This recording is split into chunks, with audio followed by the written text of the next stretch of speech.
Bine v-am găsit, dragii mei din Zodia Balanță, oriunde v-ați afla. Bine ați venit tuturor pe canalul meu Tarot Flor de Loto, numele meu este Nina, pentru cei care nu mă cunosc și ca de obicei mă bucur să vă alături atât pe dragii mei abonați, cum de asemenea și pe cei care poate sunteți pentru prima oară aici pe canal. Azi am hotărât să fac ceva ce am promis de multă vreme și anume să încerc oarecum să lămuresc anumite aspecte vis-a-vis de zodii și de faptul că mulți dintre voi se întreabă de ce eu sunt balanță, celălalt tot balanță, dar uite ce să vezi, nu ne asemănăm. Da? Cam de unde pornesc aceste diferențe, chiar dacă faceți parte din aceeași zodie. Aici trebuie să fac o mică remarcă și anume faptul că eu vorbesc la modul general, vă aduc într-adevăr niște informații suplimentare, dar la modul general aceste informații nu țin loc, de exemplu, pentru o analiză mult mai exactă pe care fiecare o poate obține prin, cum să spun eu, prin harta astrală, harta natală, din punct de vedere astrologic, a fiecărei persoane, unde se ține cont de ora nașterii, de locul nașterii și, desigur, data nașterii. Da? Acum încercăm oarecum să despărțim acest întreg în trei ca să fie un pic mai ușor să înțelegeți de ce există anumite diferențe. Și nu se poate compara, cum am mai spus, cu o analiză personalizată pentru o singură persoană. Revenind, dragii mei din Balanță, cei născuți atât în septembrie cât și în octombrie, voi sunteți guvernați de către Venus. De către Venus, care este planeta dragostei și a armoniei și a frumuseții. Voi, dragilor, trebuie să știți că împărțiți cumva atât cei din septembrie cât și cei din octombrie, împărțiți caracteristici esențiale ale zodiei în sine, tocmai datorită acestei planete. Venus, da, adică sunteți într-o permanentă căutare a echilibrului, aveți sentimentul ăsta al justiției, sunteți diplomați, sunteți sociabili și iubiți frumusețea. Da. Unde apar diferențele? Diferențele apar în momentul în care știm, unii dintre voi știți, alții nu, dar fiecare zodie se împarte în 3 decani astrologici. Și aici apar diferențele. De ce? În primul și în primul rând, fiecare decan are o planetă a sa care îl guvernează, un fel de subguvernator pe lângă planeta Venus, cum de asemenea apare influența zodiilor vecine. Da? Cei care sunteți născuți în primele 3 zile din zodie aveți o influență, împrumutați, ca să zic așa, caracteristicile zodiei anterioare. În cazul vostru este zodia Fecioară, pentru cei născuți în perioada de 23, 24, 25 septembrie, da? Sunteți cumva mai, cum să spunem, împrumutați un pic și din caracteristicile zodiei Fecioare, dar imediat ajungem și acolo, cum de asemenea și cei care sunteți născuți în ultimele 3 zile ale zodiei Balanță. Da? Unde de asemenea avem influența următoarei zodii, care este Scorpion. Dar haideți să o luăm cu începutul și să vedem. Cei născuți în primul decan. Primul decan cuprins între data de 23 septembrie până pe 30 septembrie, inclusiv, este subguvernat, sau nu, mai bine zis, este guvernat în întregime de către Venus. Adică voi sunteți acele balanțe cele mai, ca să zic așa, cele mai pure, cele mai originare. Asta ce înseamnă? Că sunteți mult mai încântători, mult mai sociabili, mai diplomați și aveți așa un gust foarte rafinat în momentul în care trebuie să alegeți ceva.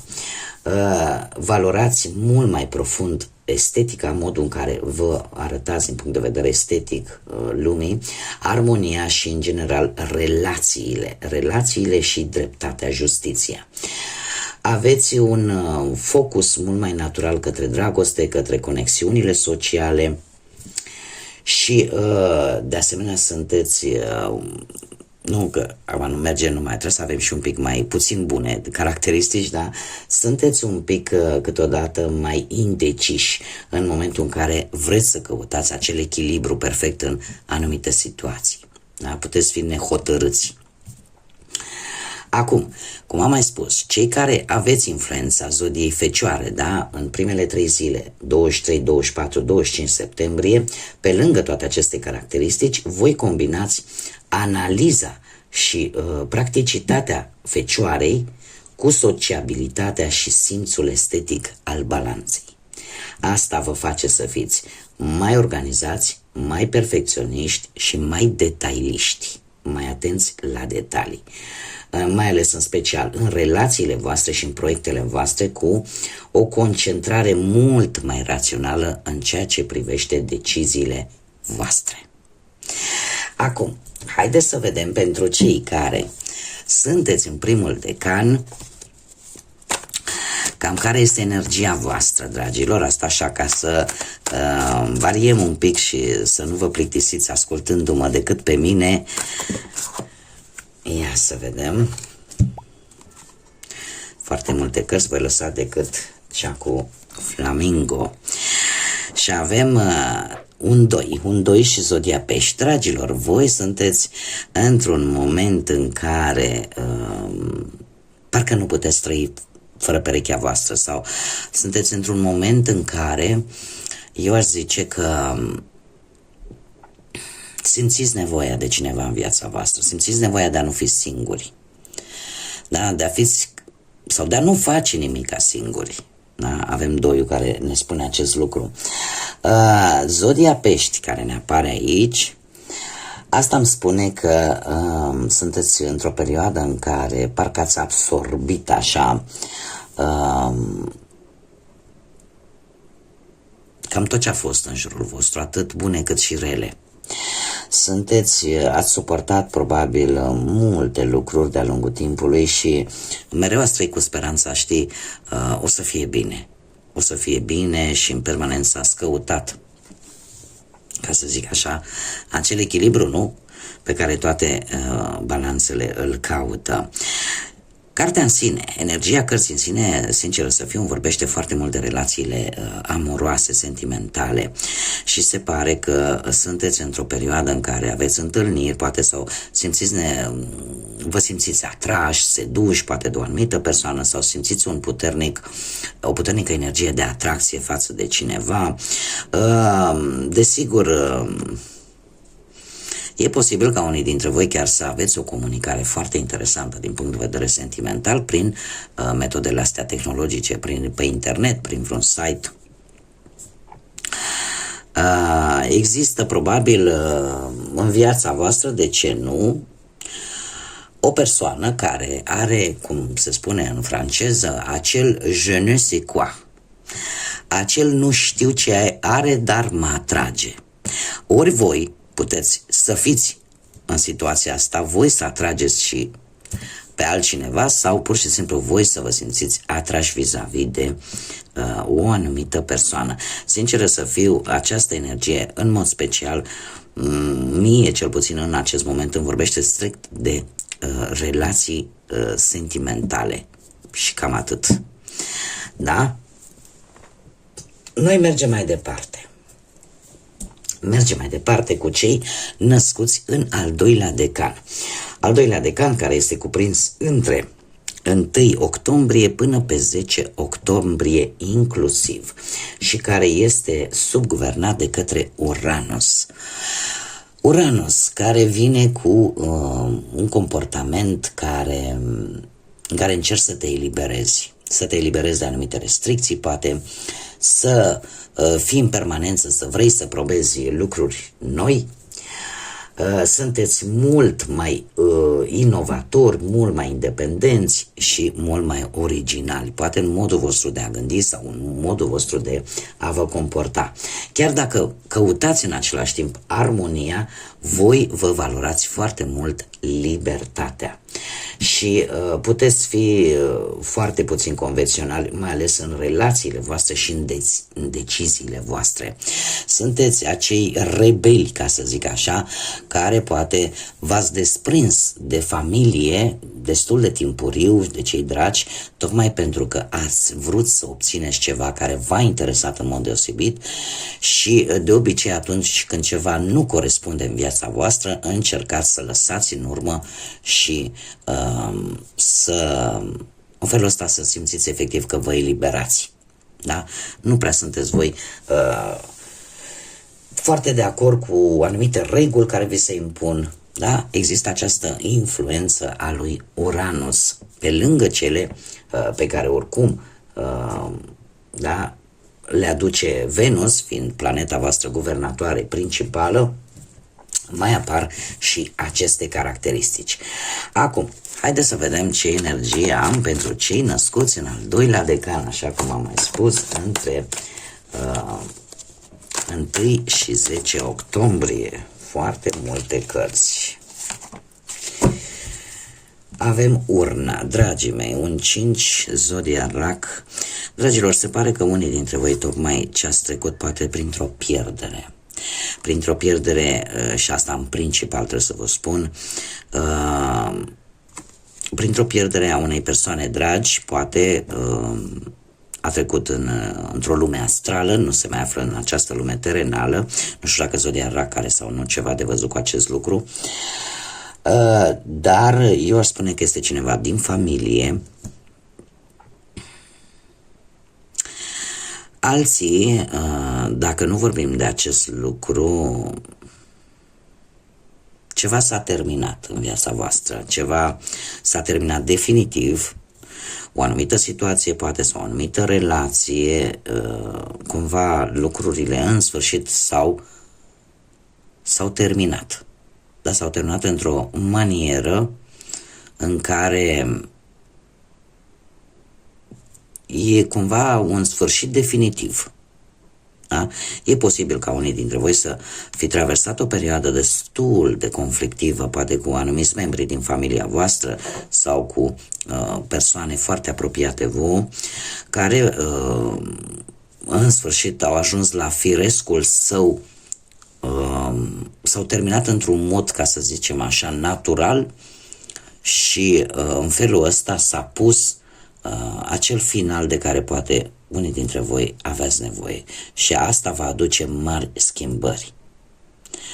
Pentru unii dintre voi, chiar dacă ați traversat poate o perioadă de instabilitate sau de multe obstacole și va trebui mult curaj, asta v-a adus noi experiențe și trebuie să vă spun că în acest moment unii dintre voi sunteți în această energie de a te adapta, de a fi flexibil și de a te adapta acestei mari schimbări, indiferent de care schimbare vorbim, cea pe care am enunțat-o mai înainte, da, în care ați pierdut pe cineva drag sau cea în care o anumită situație pur și simplu s-a încheiat, s-a terminat definitiv, iar voi trebuie să vă adaptați de acum înainte la o nouă etapă care vine în viața voastră.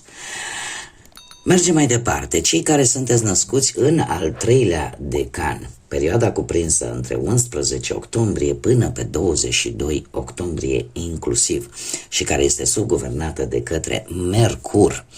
Mercur, care este planeta comunicării, este acea planetă care vine cu acea formă de a gândi, de a comunica, de a vedea lucrurile pe care poate mulți nu le pot vedea, nu le pot intui.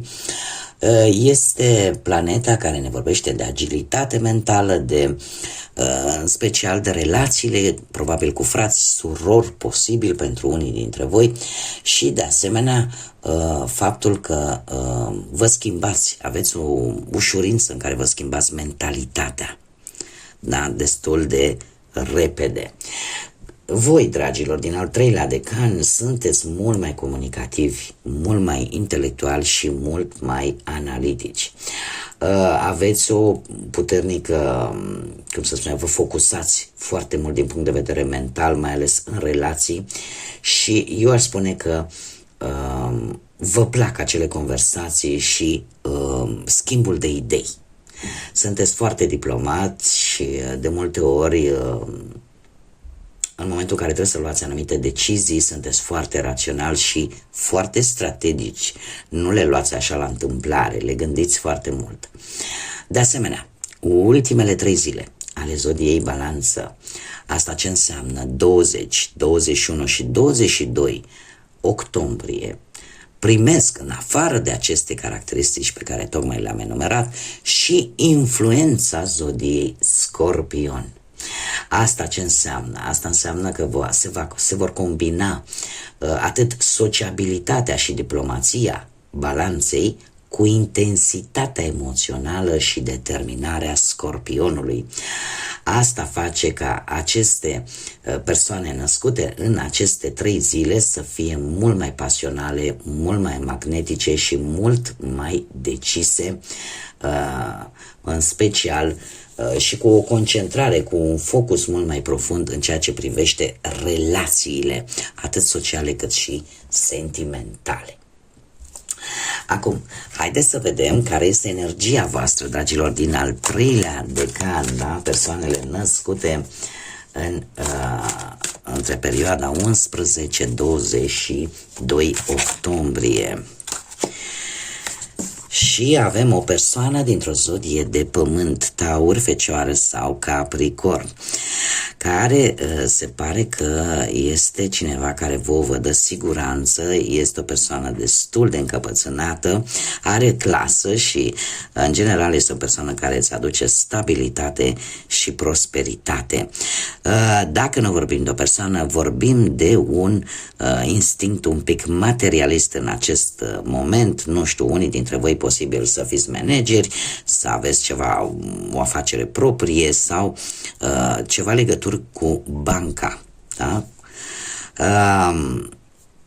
Ce este foarte interesant, faptul că, în general, zodiile de pământ sunt zodii care bine înfipte cu picioarele în pământ și aș spune că mulți dintre voi sunteți foarte bine sau sunteți foarte mult mai bine zis convinși că o anumită situație are șanse să iasă bine, mai ales din punct de vedere material. Nu știu de ce, dar partea asta materială sare foarte mult în evidență. Este vorba de o situație care implică niște bănuți. Și unii dintre voi chiar vă încăpățânați să vă mențineți punctul de vedere, poate din punctul ăsta de vedere, vis-a-vis de situația asta, mă scuzați, pentru că sunteți conștienți că va ieși. Alții, din contră, aș putea spune că depindeți de o anumită persoană care vă ajută cu bănuții. Dar în același timp vă oferă și siguranță. Acum, ca și concluzie, la finalul acestui clip, trebuie să vă spun că care este diferența cheie între personalitatea celor născuți în septembrie cu personalitatea celor din zodia Balanță născuți în octombrie. Păi, cei născuți în septembrie sunt mult mai centrați pe armonie, pe estetică și pe relațiile personale, sunteți mult mai diplomați, încântători și, în general, valorați foarte mult stabilitatea socială. De asemenea, cum am mai spus, cum bine am văzut, cei care sunteți influențați și de către Fecioară, puteți fi un pic mai rezervați, dar în același timp mult mai practici. Da? Cu asta vine această influență a zodiei Fecioare. Iar cei care sunteți născuți în octombrie sunteți mult mai independenți, intelectuali și cu o focusare mentală și analitică mult mai mare. De asemenea, tindeți să fiți un pic mai deschiși către schimbare și în felul ăsta să explorați idei noi, experiențe noi, da? Avem acea influență a lui Uranus. sau o comunicare de o manieră cât mai strategică, influența lui Mercur, iar cei care sunteți, cum bine v-am spus, în ultimele 3 zile ale zodiei Balanță, aveți influența lui Scorpion, care vă face să fiți mai intenși și mai emoționali din punct de vedere al relației voastre, atât sociale cât și sentimentale. Așa că, dragilor, atât cei din septembrie, așa mai pe scurt, diplomați, romantici, estetici, focusați pe armonie și pe echilibru, cei din octombrie, intelectuali, comunicativi, inovatori și cu un focus mult mai independent și analitic în relațiile și deciziile pe care voi le luați. Eu sper că v-a ajutat aceste mici informații pe care eu am considerat de cuvință să vi le fac publice prin intermediul acestui proiect pe care eu l-am deschis aici pe YouTube. Cam atât am avut de spus, cel puțin în acest moment, cu speranța că am putut să vă lămuresc sau să vă răspund la anumite întrebări. Eu vă mulțumesc pentru prezență, vă aștept cu mare drag și la celelalte lecturi. Sinceră să fiu, trebuie să vă spun că sunteți minunați pentru felul în care susțineți și în care vă aduceți aportul în dezvoltarea acestui canal, prin like-uri, prin distribuiri, prin faptul că comentați sau că vă abonați, așa că mii de mulțumiri tuturor celor care fac acest lucru. Am nevoie de toate acestea în continuare, ca acest canal, aceste lecturi și aceste videoclipuri să ajungă la cât mai multe persoane. Este gratuit, nu costă absolut nimic, decât pur și simplu voință și plăcere. Și atât. Până data viitoare, când ne vom reîntâlni, eu oricum vă doresc tot binele din lume, să aveți parte de multă energie pozitivă, de multă căldură în suflete și în gânduri și până la următoarea lectură, care sigur va fi o lectură temporală pentru voi, dragilor, să fiți iubiți.